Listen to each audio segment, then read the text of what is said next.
Esselamu Aleyküm ve Rahmetullahi ve Berekatuhu. Merhaba değerli 6. sınıf öğrencileri, Fen Bilgisi dersine hoş geldiniz. Bugünkü dersimiz 2. ünitenin 4. bölümü. O da nədir 4. bölümümüz? İnsanda duyu. İnsanda duyunun 1. dersini ele aldık. Duyu organları. Duyu organları bizde nə var? Dil, göz, burun, kulaq.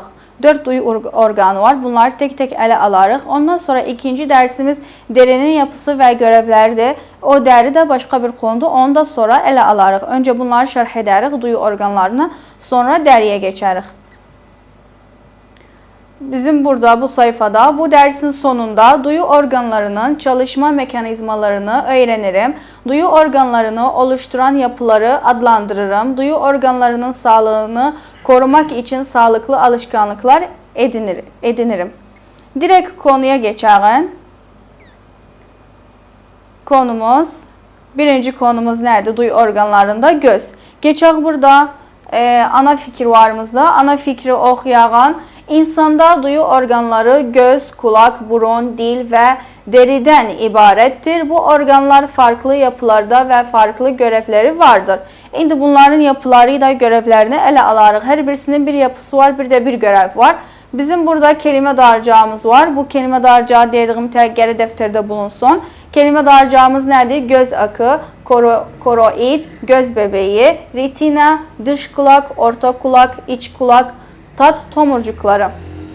İndi biz geçək gözün açıklamasını ele alağın. Her derste yaptığım təki gözün bu paragrafın kəmil açıqlamaları, soru olsun, tanım olsun, boşluq olsun.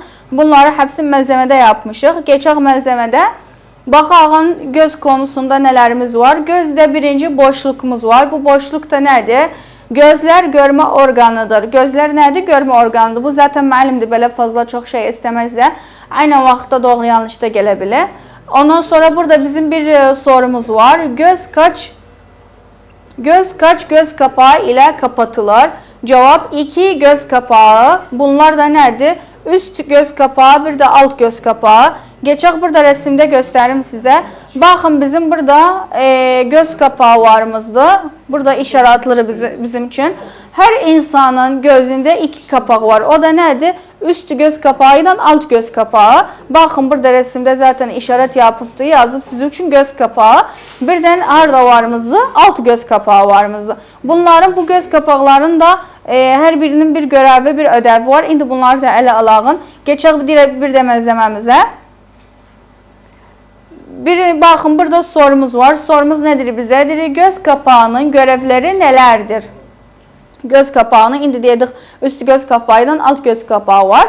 Bunun görevleri nedir? Cevap uyku esnasında kapanarak göze yabancı maddelerinin girmesini önlemektir. Biz insanlar yattığımız zaman gözümüz böyle bu şekilde yumulu. Göz kapağımız yumulu. Niçin yumulu? Yumulduğu zaman bunun önemi nedir bizim için? Tozun, başka bir maddelerin, mikrobun gözümüze girmağını önlemler. Eğer gelseydi insanın gözünde kapak olmasaydı yattığı o zaman səvi gözü açıq qalardı. Başka cisimler, maddeler gözüne girerdi, mikrop gözüne girerdi. O zaman ayrı hastalıklar səvi için yolu açardı. Ama bizim indi burada göz kapağımızın görevi nedir? Uyku esnasında kapanarak göze yabancı maddelerin girmesini önlemektir. Ondan sonra bizim burada bir sorumuz var. Göz kaç tabakadan oluşur? Göz kaç tabakadan oluşur?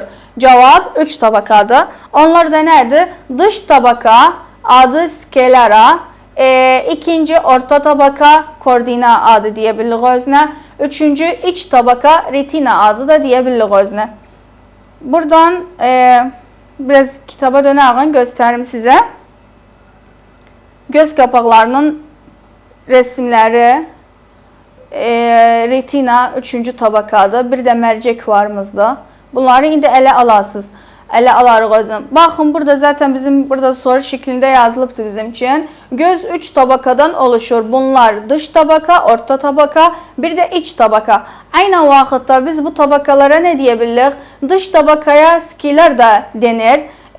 Kornea veya göz akını kapsar, dıştan bombeli bir şekli vardır. Bombeli dediğimiz Arapça şekil muhaddeb. Skilerin Ərəbcəsi as-salibə el-ayniyə, kornea da şeydir, qaraniyədir. Bu dış tabaka baxın buranı qazda edir. Bizim gözümüzdə bu gözümüzün ətrafında olan bayazlığı qazda edir. Bombeli şekildədir, yəni şekil muhaddəb, gözümüzdə olan bayaz akını qazda edir, göz akını. Eydi. Orta tabaka nədir bizdə burada? Bu tabakaya koroid də denir. İris adlı verilen gözün renkli kısmını oluşturur. İrisin ortasında göz bebeği adı verilen küçük bir delik vardır. Işık buradan geçerek gözün içine girer. Göz bebeğinin arkasında iki yüzü kavisli yarı saydam özellikte göz merceği vardır. İkinci tabakaya ne diyerek? Koroid. Koroid ikinci tabakada. İkinci tabakanın içinde ne var? İris var. İris dediğimiz bu şeydi. Adesetil ayn. Qaraniyadır iris. Affedersiniz. İris qaraniyadır ama koroid adesetil ayni qazda edir. İris dediğimiz bu gözümüzün etrafındaki, yani gözümüzün rengi olandır. İris nedir bizde? İris gözün renkli kısmını oluşturur. Her insanda gözün rengi bir şekilde. Mesela insan var gözü mavdu, yeşildi, ne bileyim kahvaydı, karadı. Bu gözün rengi neyden oluşur, neyden gelir? İrisin yoluyla gelir. İris gözümüzün rengini oluşturur. İrisin ortasında göz bebeği adı verilen bir delik vardır. İrisin de gözümüzün ortasında ne vardır? Bir göz bebeği vardır. Göz bebeği Arapça diğer gözüne el-bu'bu'a. Bu nedir bizim için göz bebeği? Işık buradan geçerek gözün içine girer. Işık göz bebeğinden içeriye girer. Üçüncü tabaka, bu tabakaya da retina da denir. Işığa karşı duyarları ve renkleri ayrıt eder. Retina Arapça diyeler özüne şebeketil ayn. Retina bize ne der? Işığa karşı duyarları bir de renkleri ayrıt eder. Yani baktığımız zaman ayırt ederiz. Deyirik bu ışıqdır, bu renktir, bu belə renktir, bu filan renktir. Bunu ne yoluyla ayrıt ederiz bilirik? Retinanın yoluyla. Geçelim malzememize. Malzemede aynen tanımları burada da yazmışım size için tek tek. Burada gələk nəyimiz var? İrisin tanımı var. İrisin tanımı nədir? Gözün renkli kısmını oluşturur. Bir de retinanın tanımı var. Retinanın tanımı gözün iç tabakasındadır. Işığa karşı duyarları ve renkleri ayrıt eder. Bir de koroidin tanımı var. Gözün orta tabakasında bulunur. Bir de skeların tanımı. O da nedir? Gözün dış tabakasıdır. Korne veya göz akını kapsar. Dıştan bombeli bir şekli vardır. Evet değerli öğrenciler, kitapta sayfa 78'de düşünüyorum ve cevaplıyorum var. Bunun sorusuyla cevabı malzemede var. Ve direkt geçelim oradan okuyalım özünü. Düşünüyorum ve cevaplıyorum. Özet, gözün tabakaları nelerdir? Cevap, birinci dış tabaka, skelar, ikinci orta tabaka, koroid, üçüncü iç tabaka, o da retina. Eleştiriler düşünce, göz bebeği karanlıkta neden büyür? Göz bebeği dediğimiz bu en işi karanlıkta büyür. Baxaq nə için büyür? Çünkü fazla miktarda ışığın girmesini sağlar. Bir yerde karanlıkta kaldığımız zaman göz bebeğimiz büyük olar. Niçin? Çünkü hatta fazla ışık girmesini sağlar. Yardım eder bize hatta terkiz edağın ışığı bulmak için. Evet değerli öğrenciler. İndi kitapta sayfa 78'i bitirdik. Geçək sayfa 79'a. Burada nəyimiz var? Eşyaları nasıl görürüm? Bunlar 3 nokta şeklindədir. Direkt noktaları oxuyum sizin için. Işık göze göz bebeğinden girer ve göz merceğinden kırılarak geçer. Göz merceğinden geçen ışık tabakada bir nokta üzerine düşer. Burada ters görüntü oluşur. Bu birincide. İkinci, retina oluşan görüntüyü algılar ve renklerini ayrıt ederek görme duyusu sinirleri aracılığıyla ayrıntılı olarak beyne iletir. Üçüncü, beyin görüntünün bölümlerini, renklerini, boyutlarını ve kendisiyle cisim arkasındaki gerçek uzaklığı aslana uygun olarak düzenlenir. Evet değerli öğrenciler, bizim burada varımızdır görme duyusunun koruması. Bu önemlidir, bizim için soru gelebilir. Geçelim bakalım malzemedeki sorumuza. Görme duyusunu nasıl korurum? Birinci, televizyonu yakından izlememeli, bilgisayarımı ekranına uzun süre bakmamalıyım. İkinci, okurken uygun olmayan aydınlatmadan kaçınırım. Üçüncü, gözlerimin temizliğine önem vermeli ve güneş ışığının kuvvetli olduğu günlerde güneş gözlüğü kullanmalıyım. Gözümün sıhhatine iyi bakmak için gelen neydim? Birinci şey, televizyona çok bakmayayım. Bilgisayara baktığım zaman uzun süre bilgisayarın kaşarında oturmayayım. İkinci, okurken okuduğum zaman uygun olmayan ışıklardan, yani mesela bir yerde oturupsan okursan o yerde ışık azdı, olmaz okuyasan. Niçin? Çünkü gözüne tesir eder. Başka bir yere geçersen ışık kuvvetli olan yere. Üçüncü, gözlerimin temizliğine önem vermeliyim. Gerek gözümün temizliğine dikkat edeyim. Bir de gene neydim? Güneşli günlerde dışarı çıktığım zaman gene ne kullanım? Güneş gözlüğü kullanım. Evet. Değerli öğrenciler, biz burada görme duyusunun korunması, sorumuz orada görme duyusunu nasıl korurum? Cevapları buradan çıkartmışım size için. Geçen düşünüyorum ve cevaplıyorum. Özet, görmenin aşamaları nelerdir? Görmenin aşamaları bu 3 noktadır. İndi biraz evvel okudum sizin için. Evet değerli öğrenciler, geçen diğer duyu organımıza, o da nedir? Kulak. Kulak nelerden oluşur? Direkt geçelim malzemeye. Burada kulakın tanımı var. Kulakın tanımı nedir? Eşitme organımızdır. Dış kulak, orta kulak ve iç kulaktan oluşur.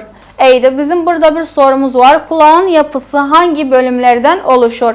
Birinci, dış kulak, o da ne diğer gözüne? Kulak kepçesi. İkinci, orta kulak, o da kulak zarı adı verebilir gözüne. Üçüncü, iç kulak, o da eşitme sinirleridir. İndi gelen kulak kepçesinin tanımını ele alan. Kulak kepçesi dediğimiz bu yazılan, görülen kulağımızın şeklidir. Bunun tanımı baxaq nədir? Başın iki yan tarafında bulunur. Başın iki yan tarafında bulunur. Kıvrımları olan deri ile kaplı kıkırdak bir dokudur. Dış kulak kılcal damarlar içeren kulak kepçesinden başlar. Bizim burada bir sorumuz var. Sorumuz nedir bize? Neden kulağın sağlığını mumsu bir tabaka içerir? Neden kulağın salgıladığı mumsu bir tabaka içerir? Bazen kulağımızdan böyle mumsu bir tabaka bir şey var kulağımızın içinde. Niçindir o kulağımızda var, kulağımızın içinde var? Cevap, kulağı korumaya ve tozların girmesini önlemek için kulağın salgıladığı mumsu bir tabaka içerir. Kulağımızın ne der? Kulağımızı korur, bir de tozların girmemesini sağlar. Burada sorumuz var. Orta kulağın görevi nedir? Orta kulak sesi iç kulağa iletir. Orta kulağın görevi nedir? Sesi iç kulağa iletir. Bakın değerli öğrenciler, ben indi sizin için bunu açıklarım. Özü buradadır. Kitapta dış kulak, bir de orta kulak bunların şeyidir. Bunların açıklamalarıdır. Bir de iç kulak. Bu üç tanedir. Bu üçünün tanımlarıyla soru cevaplarını malzemede yaptığıma, onun için direkt sizin için okuram özünü.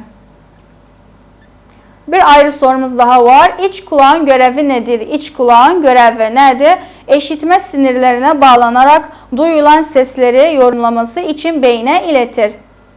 Evet değerli öğrenciler, burada boşluklarımız var. Bu boşlukların çoxu geçen seneler, yani bundan evvelki iller vizərilərdə gəlibdir və bunlar vizəridirlər. Boşluklarımız birinci nedir? Orta kulak boşluk denilen bir yapıdan oluşur. Cevabımız ne olar? Kulak zarı. İkinci, sesi iç kulağa ileten boşluk bulunur. Cevap 3 kemik. Bu çok önemlidir, bu 3 kemik.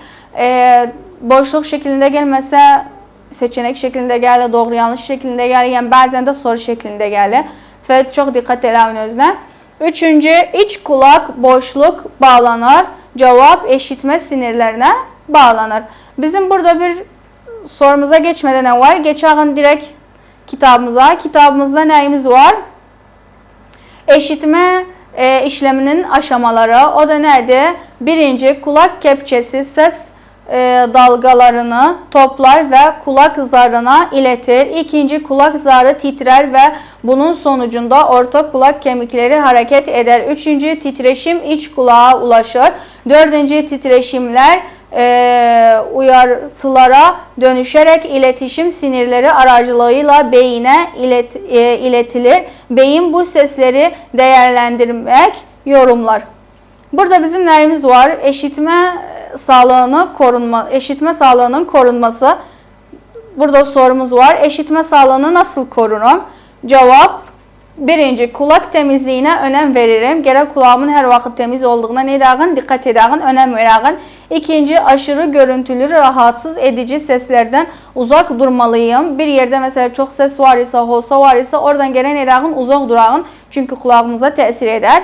Üçüncü, cep telefonunu uzun süre kullanmamalıyım. Çünkü zararının doğrudan yüksek seslere maruz kalması ona zarar verebilir. Çok uzun bir süre olmaz cep telefonunun kullanımı. Yani cep telefonunda oturum mesela şimdi saatlerce. Niçin? Çünkü kulağıma zarar verir, tesir eder.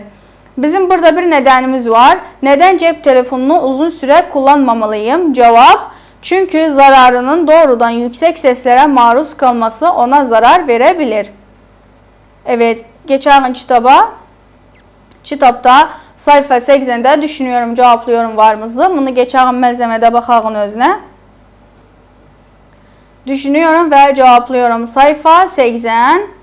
Özet: kulağın yapısı hangi bölümlerden oluşur? Cevap: dış kulak, bir de orta kulak, bir de iç kulak. 3 yapıdan oluşur.